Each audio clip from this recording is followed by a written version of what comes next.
ሰላም ጤና ይስጥልን እጅጉን የተወደዳችሁና የተከበራችሁ የአዲስ ስፖርት ቤተሰቦቻችን እንደምን አላችሁልን? ከእናንተው ከሆነው ከአዲስ ስፖርት የዩቲዩብ ቻናላችን አዳዲስ ስፖርታዊ ጉዳዮችን ልናካፍላችሁ እነሆ ዛሬም በድጋሚ ተገናኘን። ስለምታደምጡን፣ ስለምትከታተሉን ቆይታችሁም ከኛ ጋር ስለሆነ እጅጉን ከልብ አድርገን ነው የምናመሰግነው።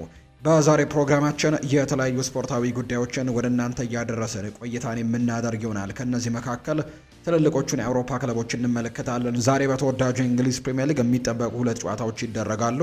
ቦርንመስ በሜዳው ቫይታሊቲ ስቴዲየም ከማንቸስተር ሲቲ ጋር ጨዋታውን ያደርጋል።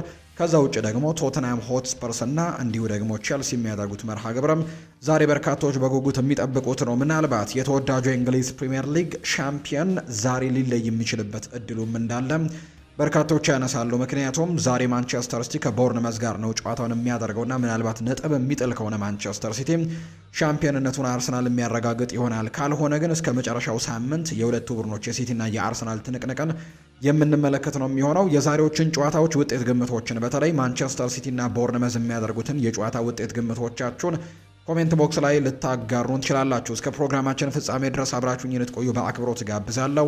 ቪዲዮአችንን ላይክ፣ ቻናላችንን ሰብስክራይብ እያደረጋችሁ ቆይታችሁን ከኛ ጋር እንድታደርጉ ነው በአክብሮት የምጋብዘው። ከመሸጋገሪያ በኋላ በድጋሚ ተመልሰን እንመጣለን። አብራችሁኝ ቆዩ።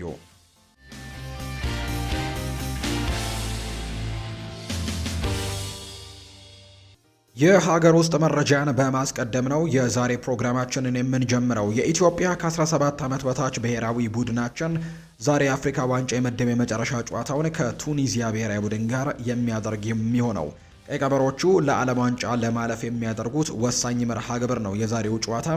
የኢትዮጵያ ብሔራዊ ቡድን በጨዋታው አረንጓዴ ማሊያ፣ ቢጫ ቁምጣና ቀይ ካስወተን ያደርጎ ወደ ሜዳ እንደሚገባም ተረጋግጧል። ጨዋታው ዛሬ ልክ ምሽት 4 ሰዓት ሲል ነው በሞሮኮ ሙሐመድ ስድስተኛ ኮምፕሌክስ ስቴዲየም ጨዋታው የሚደረገው።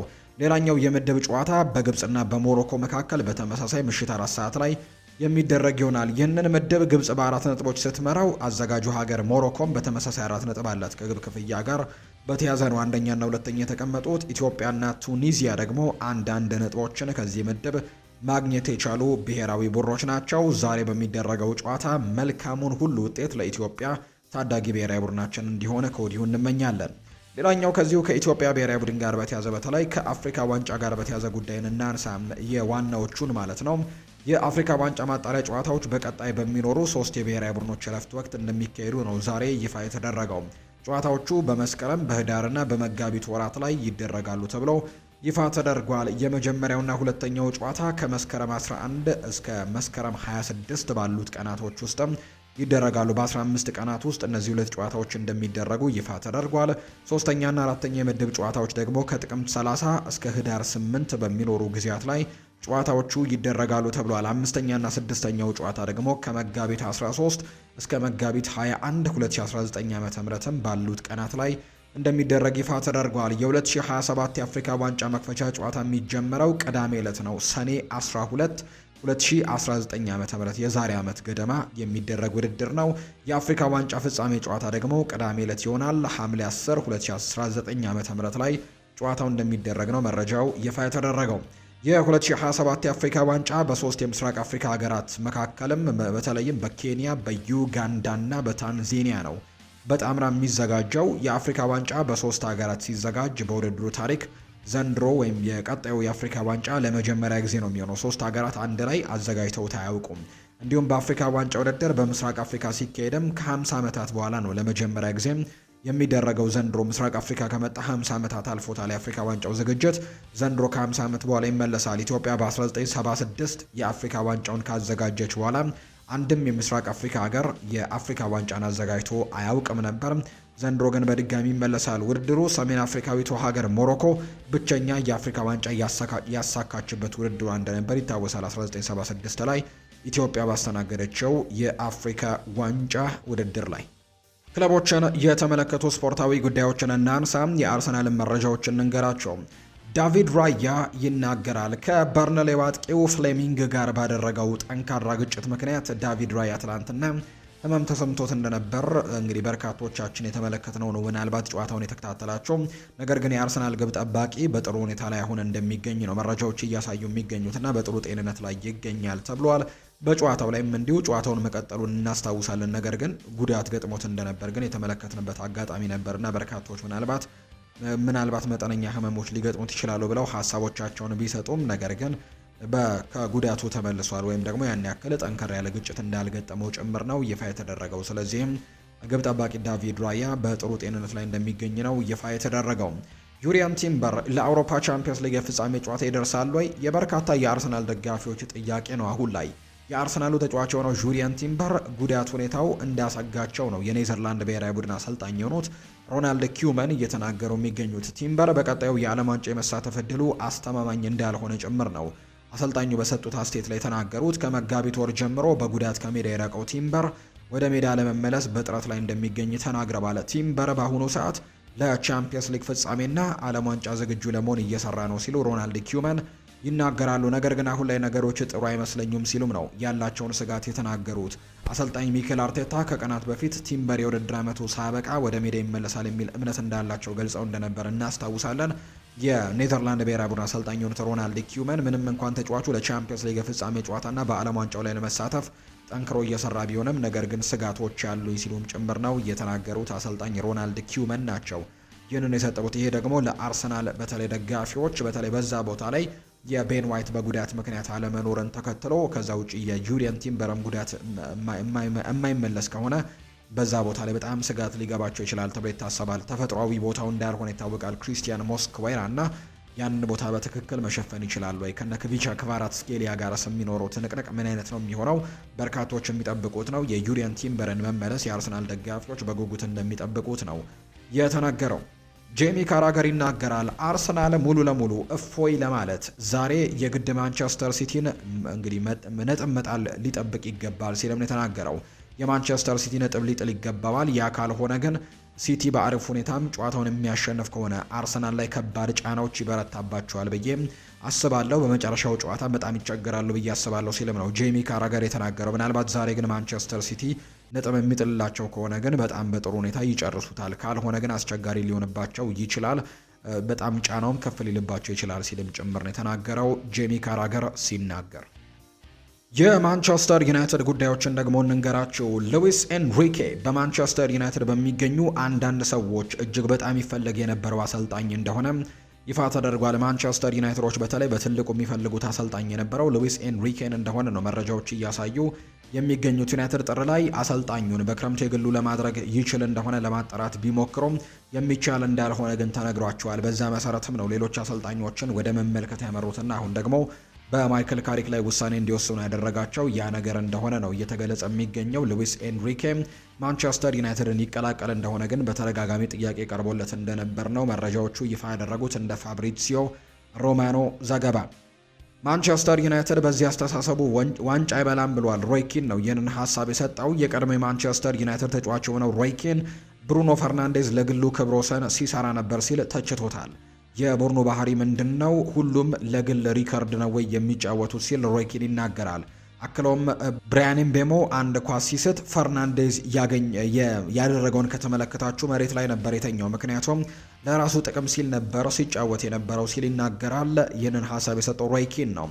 ፈርናንዴዝ ራሱ በአንድ አጋጣሚ ከሚያቀበል ቢመታው ጥሩ እንደነበረም ተናግሯል። ምክንያቱም ጥቅሙን አስቀድሞ ነበር ሲልም ጭምር የተናገረው። 2 ጎል ተቆጥሮባቸው ለአሲስት ሪከርድ ይፍጨረጨራሉ። በዚህ አስተሳሰብ ማንቸስተር ዩናይትድ መቼም ዋንጫ አያነሳም ሲልም ነው የቀድሞ ማንቸስተር ዩናይትድ ተጫዋች ሆነው ሮይ ኪን የሚናገረው። ሉክሾ በ97 ዓመታት ውስጥ 1 ጎል አስቆጥሯል ብለው ሁሉም ደግሞ እጃቸውን እያሳዩ ወደሱ ይሮጣሉ ሲልም ነው ሮይ ኪን የተናገረውና ይህ አስተሳሰብ ከማንቸስተር ዩናይትድ የሚጠበቅ አይደለም ሲልም ሮይ ኪን ተናግሯል። ከኖቲንግሃም ፎረስቱ ጨዋታ በኋላ ሲናገር ከኬቨን ደብሮይና እና ከቴሪ ዳንኤል ኦንሪ ጋር በአሲስት እኩል በመሆንህ ምን ታገኛለህ? ምንም አይነት ጥቅም አታገኝም። ለማንቸስተር ዩናይትድ ስትጫወት ዋናው ቅድሚያ የሚሰጠው ነገር ምንድን ነው ካልከኝ፣ ቁጥር 1 ቅድሚያ የሚሰጠው ነገር ዋንጫዎችን ለማሸነፍ መሞከር ነው። የቡድን አጋሮችን እንደዚህ አይነት አስተሳሰብ ይዘው እነርሱ በዩናይትድ ዋንጫዎችን በጭራሽ እንድታሸንፈው አያደርጉህም። 2 ግብ አስተናግደው እያለ እርሱ አሲስት ሪከርዱን ስለተጋራ ብቻ ሁሉም ደግሞ በደስታ ይቦርቃሉ። ይሄ ደግሞ ለአእምሯችን በጭራሽ የሚታመን አይነት ነገር አይደለም። የመዝናኛ ሰርከስ ትርኢት ነበር የሚመስለው ሲልም ነው ሮይ ኪን የተናገረው። 20 አሲስቶችን ከዋንጫ ጋር እንዲሁ ሲሆን የተሻለ ይሆናል እንጂ ከዋንጫ ውጪ ሲሆን ግን ምንም ማለት ነው ሲልም ይናገራል። ጋሪ ኔቭል ደግሞ በአንጻሩ ሀሳቡን ሲናገር ያንን እረዳለሁ፣ ነገር ግን ብቻውን ማድረግ ይችላል እንዴ? ብቻውን እኮ ዋንጫዎችን ማሸነፍ አይችልም ሲል ነው ጋሪ ኔቭል የሚናገረው። ሮይ ኪን ይቀጥልና የአንድ ክለብ ካፕቴን ስትሆንና ክለቡ ወደፊት ማራመድ ይጠበቅብሃል። በቡድን ውስጥ ያለው ሚናህ ደግሞ ብቻህን መወሰን የለብህም። አሲስት ብቻ እውነቱን ለመናገር ቅዳሜና እሁድ በዩናይትድ የሰማሁት ነገር በጣም ነበር ያስቆጣኝ። ስለሱ አሲስቶች ብቻ ነበሩ የሚወሩት፣ ተጫዋቾች ለአሲስቶችም ሲያወሩ በጣም ነበር ያናደዱኝ ሲልም ነው ሮይ ኪን የሚናገረው። እኔ ማንቸስተር ዩናይትድን አልደግፍም፣ ለተጫወትኩባቸው ክለቦች ያን ያክል ቅርበት የለኝም።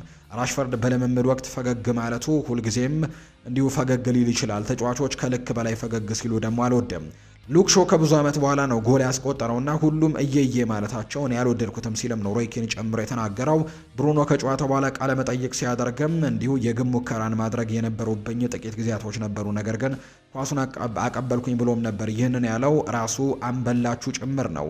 እንደ አንድ እግር ኳስ ተጫዋች ወደ ጨዋታ በማቅናት ላይ እንዴት እንደዚህ አይነት ነገሮችን ታስባለም? ያም ሆነ ግን እነዚህ አሲስቶች እኮ ማስመዝገቡ አይቀርም። ነገር ግን ይህ የሳምንቱ መጨረሻ የዩናይትድ ጨዋታ ዋና መነጋገሪያ ነጥብ መሆኑ በጣም አሸማቆኛል፣ የምር አሳዝኖኛል ሲልም ነው ሮይ ኪን ጨምሮ ሀሳቡን እየተናገረ የሚገኘው። እናንተስ የማንቸስተር ዩናይትድ ደጋፊዎች ከሮይ ኪን ሀሳብ ጋር የምትስማሙት ነገር ከሮይ ኪን ሀሳብ ጋር ተስማማላችሁ ወይስ ሀሳቦቻችሁን ኮሜንት ቦክስ ላይ እንድታጋሩ ነው በአክብሮት የምንጋብዘው። የማንቸስተር ሲቲን ጉዳዮች ደግሞ እንመልከት። ማንቸስተር ሲቲ አሰልጣኝ ለመሾም ተስማምቷል። ማንቸስተር ሲቲ ከአሰልጣኝ ፔፕ ጓርዲዮላ ጋር በአመቱ መጨረሻ እንደሚለያዩ መግለጹም አይዘነጋም። አሁን ላይ ማንቸስተር ሲቲዎች በምትኩ አሰልጣኝ ኤንዞ ማሬስካን በኃላፊነት ለመሾምም ተስማምተዋል ተብሏል። አሰልጣኝ ኤንዞ ማሬስካ ማንቸስተር ሲቲን በ3 ዓመታት ኮንትራት ለመረከብም ከስምምነት እንደደረሰ ነው ፋብሪዚዮ ሮማኖ ይፋ ያደረገው። ጣሊያናዊው አሰልጣኝ ኤንዞ ማሬስካ በቅርቡ በይፋ ፊርማቸውን ያኖራሉ ተብሎ ይታሰባል። አሰልጣኝ ፔፕ ጓርዲዮላ ለበርካታ ዓመታት በስኬት ያሳለፈበትን ክለብ አሁን ላይ እንደሚለያየም ይፋ መደረጉ የሚታወስ ጉዳይ ነውና በቀጣይ ደግሞ አሰልጣኝ ኤንዞ ማሬስካ ይህንን ቡድን ይረከባዋል ተብሏል። ስለዚህም በቀጣይ ቡድኑን ደግሞ የሚያሰለጥነው ኤንዞ ማሬስካ ነው። ስለዚህ በቀጣይ ዓመታት ማንቸስተር ሲቲ እንግዲህ ከለመደው ከፔፕ ጓርዲዮላ ይወጣና ደግሞ አሁን የኤንዞ ማሬስካን አጨዋወትም ለመልመድና እንዲሁ ደግሞ ደጋፊዎችም በርከት ያሉ ዓመታትን እስከ 10 የሚደርሱ ዓመታትን 20 ዋንጫዎችንና ከዛ በላይ ዋንጫዎችንና ስኬቶችን ያመጣለትን አሰልጣኝ እንዴት ለመልመድ እንደሚቸገሩ በጣም ከባድ እንደሚሆንባቸው ጭምር ነው ከአሁኑ ጀምሮ ሀሳቦቻቸውን እያጋሩ የሚገኙት። ነገር ግን የተረጋገጠ ጉዳይ ሆኗል። ፔፕ ጓርዲዮላ በክረምቱ ይለቃሉ። አሰልጣኝ ኤንዞ ማሬስካ ደግሞ ቀጣዩ የማንቸስተር ሲቲ አሰልጣኝ እንደሚሆን የተረጋገጠ ጉዳይ ሆኗል። የቸልሲን ጉዳዮች ደግሞ እንንገራችሁ ውድ ቤተሰቦቻችን። የቸልሲ የዓመቱ ምርጥ ተጫዋች ይፋ ተደርጓል። በዚህ መሰረትም የምዕራብ ለንደኑ ክለብ ቸልሲ የውድድር ዓመቱን ምርጥ ተጫዋቻቸውን ይፋ ሲያደርጉ ብራዚላዊው የፊት መስመር ተጫዋች የሆነው ዣኦ ፔድሮ የቸልሲ የውድድር ዓመቱን ምርጥ ተጫዋች በመባል ይፋ ተደርጓል። ዣኦ ፔድሮ ከተሰጠው ደጋፊዎች ድምፅም 60 በመቶውን ጭምር የሚሆነው በማግኘት ነው ማሸነፍ የቻለው። በዚህ የውድድር ዓመት ሁለተኛ ደረጃን ይዞ ያጠናቀቀው አርጀንቲናዊው ኤንዞ ፈርናንዴዝ ነው። ሁለተኛ ደረጃን ይዞ ሲያጠናቅቅ ሞይስ ካይሴዶ ደግሞ ሶስተኛ ደረጃን ይዞ ማጠናቀቅ ችለዋል። ዣኦ ፔድሮ የቸልሲ የዓመቱ ምርጥ ተጫዋች በመባል ሽልማቱን ተሸልሟል። ከዛ ውጭ ግን ትናንትና የብራዚል ብሔራዊ ቡድን ለተጫዋቾች ጥሪ ማድረጋቸውን አሰልጣኝ ካርሎ አንቸሎቲን ተመልክተናል እና በርካቶችን ያስገረመ ጥሪ እንደነበር የምናውቀው ነው። በተለይ የቼልሲ አጥቂ ዣኦ ፔድሮ በዚህ ዝርዝር ውስጥ አለመካተቱ በርካቶችን ያስገርሟል። እርግጥ ነው ኔይማር ጁኒየርን በርካቶች መመልከት ይፈልጋሉ፣ ነገር ግን ዣኦ ፔድሮ በስብስብ ውስጥ መካተት ነበረበት የሚሉ አይነት ሀሳቦች እየተነሱ ይገኛሉ። በርከት ያሉ ተጫዋቾች በአጥቂ መስመር ላይ እነ ኢጎር ቲያጎ ጭምር ከዛ ውጭ ሌሎችም ተጫዋቾች መጠራታቸው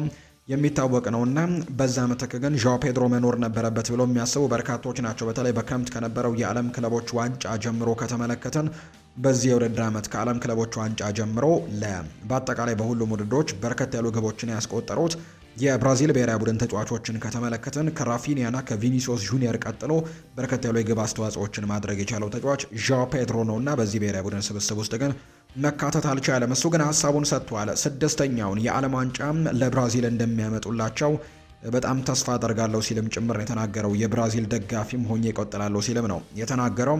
ዣኦ ፔድሮ ይቀጥልና በሁሉም ጊዜ የተቻለኝን ለመስጠት ሞክሬያለሁ። እንዳለመታደል ሆኖ ሀገሬን የመወከል ህልሜን ግን ማሟላት አልቻልኩም። ለሌሎች ተጫዋቾች መልካም እድል እመኛለሁ። ደስታና ብስጭት የእግር ኳስ አንዱ አካል ነው ሲልም ነው ዣኦ ፔድሮ ጨምሮ የተናገረው። እንደ ቲዋይሲ ስፖርት ዘገባ ከሆነ የ21 ዓመቱ አርጀንቲናዊ አማካይ የሆነው ቫለንቲን ባርኮ በረጅም ዓመት ኮንትራት ቸልሲን ይቀላቀላል ተብሎ ይጠበቃል። በተለይ ሊያም ሮስኒየር የዚህ ተጫዋች አድናቂ እንደሆኑ በተደጋጋሚ ሲነገር ነበር። ነገር ግን አሰልጣኙ ከዚህ ቡድን ጋር መውጣታቸውን ተከትሎና መለየታቸውን ተከትሎ ምናልባት የቫለንቲን ባርኮ ዝውውር በቸልሲ ቤት ላይሳካ ይችላል የሚሉ አይነት ሀሳቦች ሲነሱ ነበር። ነገር ግን አሁንም ቢሆን ቸልሲዎች ቫለንቲን ባርኮን ለማስፈረም እንቅስቃሴዎችን እንደሚያደርጉ ነው የተነገረው። ኢያን ራይት ስለ ሻቪ አሎንዞ ይናገራል። ቸልሲ እንደ እርሱ ያለ አሰልጣኝ አሁን በዚህ ጊዜ ማግኘቱ በጣም እድለኛ ነው። አሁን ባሉበት ያ የተዘበራረቀ ሁኔታ ውስጥም ቡድኑን ደግሞ እንዲያስተካክል እሱን መምረጣቸው ትክክለኛ ውሳኔ ነው። ቸልሲ ይህ አሰልጣኝ ለነሱ ፍጹም በሆነ ጊዜም አግኝተዋል። በአግባቡ ይህንን እድል እንደሚጠቀሙበትም ተስፋ አደርጋለሁ ሲልም ጭምር ነው የተናገረው። ሪያል ማድሪድን የተመለከቱ መረጃዎችን ደግሞ እናንሳ። ሪያል ማድሪድ የቀድሞ አሰልጣኙ ዦዜ ሞሪኒዮን በ2 ዓመታቱን ለመቅጠር መስማማቱን ተከትሎ ዦዜ በማንቸስተር ዩናይትድ የሚገኘው ፖርቱጋላዊ የክንፍ ተጫዋችን ዲየጎ ዳሎን ለማስፈረምም ፍላጎት እንዳላቸው ይፋ ተደርጓል። የስፔኑ ጋዜጠኛ ላትሪ ሴራኖ እንደተናገረው ከሆነ ጆዜ ሞሪኒዮ ለዲየጎ ዳሎ ትልቅ አድናቆት እንዳላቸው ነው የሚነገረው። በዚህም በ2018 በማንቸስተር ዩናይትድ ሳሉም ደግሞ ያስፈረሙት ተጫዋች ነበር። አሁን ላይ ዳግም ወደ ማድሪድ ሲመለስም በክረምቱ የዝውውር መስኮት እንዲመጣለትም ከሚጠይቃቸው ተጫዋቾች መካከል አንደኛው ሊሆን እንደሚችል ነው የመረጃ ምንጮቹ ይፋ ያደረጉት። ማንቸስተር ዩናይትድን ጨምሮ ኤድዋርዶ ካማቪንጋን ለማስፈረም ብዙ ክለቦች ፍላጎት አሳይተዋል። ነገር ግን በቁም ነገር እስካሁን በካማቪንጋ ዙሪያ ከሪያል ማድሪድ ጋር ንግግር ያደረገ ወይም ደግሞ ግንኙነት የፈጠረ አንድም ክለብ እንደሌለ ጭምር ነው ፋብሪዚዮ ሮማኖ መረጃውን ይፋ እያደረገ የሚገኘው። ኬሊያን ምባፔ በአንዳንድ የቡድን አጋሮቹ ላይ አልፎ ተርፎም በትክክል ባልተያዘው በአልቫሮ አርቤሏ ላይ በመቆጣት በቂ ምክንያቶች ያሉት ይላል ጆሴፍ ሲናገር። በመልበሻ ክፍል ውስጥ ኬሊያን ምባፔ በታሪክ ላይ መጥፎ ሰው እንዲሆንም ፍላጎት ያለው አካል አለ ሲልም ነው ይህ ሰው የሚናገረው። ኤምባፔ በመልበሻ ክፍል ብቻውን ነው፣ በሱ ላይም ደግሞ የሚደረገው ዘመቻ በጣም ትልቅ ነው ሲልም ጭምር ነው ይሄው ጋዜጠኛ የተናገረው። ጆዜ ሞሪኖ ለፍሎሬንቲኖ ፔሬዝ እንደተናገሩት ከሆነ ተጫዋቾቹ እንግዲህ በቡድን ውስጥም የመጫወት እድልን ለማግኘት መታገልና መሮጥ ይኖርባቸዋል። የተጫዋቾቹ ትልቅ ስምም ብቻውን ለመሰለፍ በፍጹም በቂ እንደማይሆን ጭምር ይፋ አድርገዋልና በሜዳ ላይ ታታሪ ተጫዋቾችን እንደሚወዱ ጭምር ነው ይፋ ያደረጉት። ወደ መጨረሻው መረጃችን ስናመራ ውድ ቤተሰቦቻችን የለንደን ደርቢ ዛሬ ይደረጋል። በቸልሲና በቶትንሃም መካከል የሚደረግ ጨዋታ ነው። የለንደን ደርቢ ጨዋታዎች ሁልጊዜም በታሪክ በስሜትና በፉክክር የተሞሉ ናቸው። የቸልሲና የቶትንሃም ፍልሚያ ደግሞ ከእግር ኳስ ጨዋታነት ባለፈ የከተማዋን ደግሞ የበላይነት ለመውሰድም የሚደረግ ትክክለኛ ፍልሚያ እንደሆነ ይነገራል። ዛሬ ምሽት 4 ሰዓት ከሩብ ላይ የሚደረገው የ37ኛው ሳምንት ጨዋታ ለሁለቱም ቡድኖች እጅግ ወሳኝና በጣም ትልቅ ፍልሚያ ነው። ይሁንና ቡድኖቹ ካሉበት ወቅታዊ ሁኔታ አንጻር አንድ መስተካከል ያለበት ትልቅ ሀቅ አለ። ቶተንሃም በታሪኩም ሆነ በባህሪው ደግሞ ከወራጅ ቀጠና አቅራቢያ የሚገኝ ቡድን አይደለም። ይልቁንም በውድድር ዘመኑ መጨረሻ ላይ ለአውሮፓ ቻምፒየንስ ሊግ ውስጥም ለመግባት ወይንም ደግሞ የነበረውን የአውሮፓ መድረክም ቦታ ለማስጠበቅ የሚታገል እንጂ ቸልሲ እንዲሁ አለፍ ሲልም ዋንጫዎችን ሲበላ እንጂ የኮንፈረንስ ሊግ ወይም የዩሮፓ ሊግ ቦታን ለመያዝ ሲጫወት አናውቀውም። ዛሬ ላይ ግን ሁለቱ የለንደን ከተማ ክለቦች ነገሮች ስተውባቸው በተለያየ ዓላማ ላይ ሊፋለሙ ነው የተዘጋጁት። ይህንን ታላቅ ጨዋታም አንዳንድ ጉዳዮችን እናንሳ። በለንደን እግር ኳስ ውስጥ አርሰናልና ቶተንሃም የሰሜን ለንደን ተቀናቃኞች ወይም ቀጥተኛ ተቀናቃኞች ቢሆኑም በቸልሲ ምዕራብ ለንደንና በቶተንሃም መካከል ያለው ፉክክርና ትልቅ ነገር ደግሞ ስሜታዊ ያደርጋል ተብሎ ይታሰባል። የሁለቱ ቡድኖች እንግዲህ ከፍተኛ ፉክክር በከፍተኛ ሁኔታ የተቀጣጠለው በ1967 ነው። የኤፍኤ ካፕ ፍጻሜ ጨዋታ ላይ ነበር። ያ ጨዋታ በታሪክ ለመጀመሪያ ጊዜ ሁለት የለንደን ቡድኖችን ያገናኘ የፍጻሜ ጨዋታ ነበር። ቶተንሃም በጨዋታው 2-1 በማሸነፍም ዋንጫውን ሲያነሳ በቸልሲ ደጋፊዎች ልብ ውስጥም ትልቅ ቁስልን ነው ጥሎ ያለፈው። ከዛ ጊዜ ጀምሮ ጨዋታዎቻቸው በጭቅጭቅና በኃይል የታጀቡ ናቸው። በ1970ዎቹ የእንግሊዝ እግር ኳስ ደጋፊዎች ሁከት ይታመስ የነበረበት ወቅት ነው። የቸልሲዎችና የቶትንሃምም ደጋፊዎች ደግሞ ቡድኑ በለንደን ጎዳናዎች ላይ በተደጋጋሚ ይጋጩ ነበር። ይህም በሜዳ ላይ ያለው ፉክክር ወደ ማህበራዊ ፉክክርም ቀይሮታል። በቅርብ ታሪክም የዚህ ደርቢ ትልቁ ትርጉም በጉል ያሳየው ደግሞ በግንቦት 2 2016 በስታንፈርድ ብሪጅ የተደረገው ጨዋታ ነው። ቶተንሃም የፕሪሚየር ሊጉን ዋንጫ ለማንሳት የማሸነፍ ግዴታ ውስጥ ነበረ። ጨዋታው ቶተንሃም 2-0 እየመራ ቢቆይም ቸልሲዎች በሚያስደንቅ ሁኔታ ጨዋታውን 2-2 በሆናቸው ውጤት አጠናቀቁት። ይህ ውጤት ሌስተር ሲቲ ታሪካዊውን የፕሪሚየር ሊግ ዋንጫ እንዲያነሳውም ሲያደርግ የቶተንሃም የህልም ቅዠትም አድርጎባቸዋል። ጨዋታው በካርዶች ብዛት 12 ቢጫ ካርዶች በሜዳ ላይ ብዙ ጸብ የታየበትም ነበር። በታሪክም ታላቁ የስታንፈርድ ብሪጅ ፍልሚያም ተብሎ የሚጠራው ነው። የሁለቱ ክለቦች ተፋላሚነት መነሻው አንድም በለንደን ከተማ ማህበራዊ አወቃቀር ላይ የተመሰረተ ነው። የምዕራብ ለንደኑ ቼልሲ በለንደን ባለሀብቶችና በመኳንንት በሚኖሩበት አካባቢ የተመሰረተ በመሆኑ በታሪክ የከበርቴዎች ወይም የላቀ ኑሮ ደረጃ ያላቸው ሰዎች ክለብ ተደርጎ ነው የሚታየው። በአንጻሩ የሰሜን ለንደኑ ቶተንሃም ደግሞ በለንደን ታሪካዊ የሰራተኛ መደብና ከፍተኛ ደግሞ የዩኒቨርሲቲ ተማሪዎች ማህበረሰብ በሚኖርበት አካባቢ ያለ ክለብ ነው። ይህ የማህበረሰብ ልዩነት ደግሞ ወደ እግር ኳስ ሜዳ ላይ ሲመጣ የባህልና የማንነት ፍልሚያም ተደርጎ በርካቶች ይወስዱታል። በሁለቱ ክለቦች መካከል ያለው ፉክክር ይበልጥ ደግሞ ያበረታው ደግሞ በተጫዋቾችና አሰልጣኞች ዝውውር ወቅትም የሚፈጠሩ ክስተቶች ናቸው። ሌላኛው ምክንያቶች ናቸው። ከነዚህ መካከል ትልቁ ታሪክንም ይዘው ግሌን ሆድል ነው። ግሌን ሆድል በቶተንሃም ታሪክ ውስጥ ከታዩ እጅግ ምርጥና ተወዳጅ አማካዮች አንደኛው ነው። በስፐርስ ቤት እንደ ትልቅ ነገር የሚታይ የነበረው ሆደል ከዓመታት በኋላ በ1990ዎቹ አጋማሽ በኋላ ላይም በ2000ዎቹም መጀመሪያ ላይ ወደ ቼልሲ ሲያመራ የቶትናም ደጋፊዎች ታላቅ ክህደት እንደተፈጸመባቸው ነው የቆጠሩት። እንደ ቶትናም ጀግና የቼልሲ ሰማያዊ ማሊያን መልበሱ በደጋፊዎች መካከልም ያለውን ቁርሾ ደግሞ ይበልጥ አጋግሎታል። እስከ 2000ዎቹ መጀመሪያ ድረስም ቶትናምና ቼልሲ በጥሩ ፉክክር ላይ የነበሩ የለንደን ክለቦች ነበሩ። ይሁንና በ2003 ሩሲያዊው ቢሊየነር ሮማን አብርሃሞቪች ቼልሲን መግዛታቸው በሁለቱ ክለቦች ታሪክ ላይም አዲስ ምዕራፍን ከፍቷል። ቼልሲ በገንዘብ ኃይል እየፈረጠመ ዋንጫዎችን በተከታታይ ማግኘት ሲጀምር፣ ቶትናሞች ቼልሲን ታሪክ በገንዘብ የገዛ ክለብ ነው በሚል ይተቹት ጀምረዋል። ቼልሲዎች በበኩላቸው ቶተንሃምን ምንም ዋንጫ ማሸነፍ የማይችል ደካማ ክለብ እያሉ ያፌዙባቸው ነበር። ይህም ደግሞ በሜዳ ላይ የነበረው ፉክክርን ወደ ኩራትና የንቀት ነገሮችም ደግሞ እንዲያመራ አድርጎት እንደነበር ነው የሚነገረው። በሁለቱ ክለቦች ታሪክ ውስጥ የቶተንሃም ደጋፊዎች እጅግ ያቆሰለና ቼልሲዎችን ደግሞ የደስታ ማማ ላይ ሰቀለ አንድ ታሪካዊ አጋጣሚ አለ። በ2011-12 የውድድር ዘመን ቶተንሃም በሃሪ ሬድናፕ ስር እጅግ አስደናቂ ዓመትን አሳልፎ በፕሪሚየር ሊጉ 4ኛ ደረጃን በመያዝ አጠናቀቀ። በወቅቱ የነበረው ሕግ መሰረትም 4ኛ የወጣ ቡድን በቀጥታ ወደ አውሮፓ ቻምፒየንስ ሊግ ያልፋል የሚል ነው። ቼልሲ በበኩሉ በሊጉ ደካማ ዓመትን አሳልፎ 6ኛ ደረጃን ይዞ ነበር ያጠናቀቀው። ይሁንና በዚያው የውድድር ዘመን ቼልሲ በአውሮፓ ቻምፒየንስ ሊግ ፍጻሜ ባየር ሚኒክን በፍጹም ቅጣት ምት አሸንፎ ዋንጫውን አነሳ። በወቅቱ በነበረው የዩኤፋ ሕግ መሰረት አንድ ቡድን የቻምፒየንስ ሊግ ዋንጫን ካነሳ በሊጉ 4 ውስጥ ካልገባ የሊጉ 4ኛ ደረጃ ላይ የያዘው ቡድን ወጥቶ በሱ ቦታ ነው የሚገባውና በዚህ ምክንያትም ቶተንሃም በሊጉ 4ኛ ደረጃ ይዞ እያለ በቼልሲ የዋንጫ ድል ምክንያት የቻምፒየንስ ሊግ ቦታን ተነጥቆ እንግዲህ ወደ ዩሮፓ ሊግ እንዲወርድ መደረጉ ይህ ክስተት በቶተንሃም ደጋፊዎች ልብ ውስጥም በቼልሲ ላይ የነበረውን ጥላቻ ከፍ ያደረገ እንደሆነ በርካቶች ያምናሉ። በጣም በርከት ያለ ታሪክ ነው ያላቸው ቼልሲና እንዲሁ ቶተንሃም ሆትስፐርስ። በርከት ያሉ ጉዳዮችን ማንሳት ይቻላል።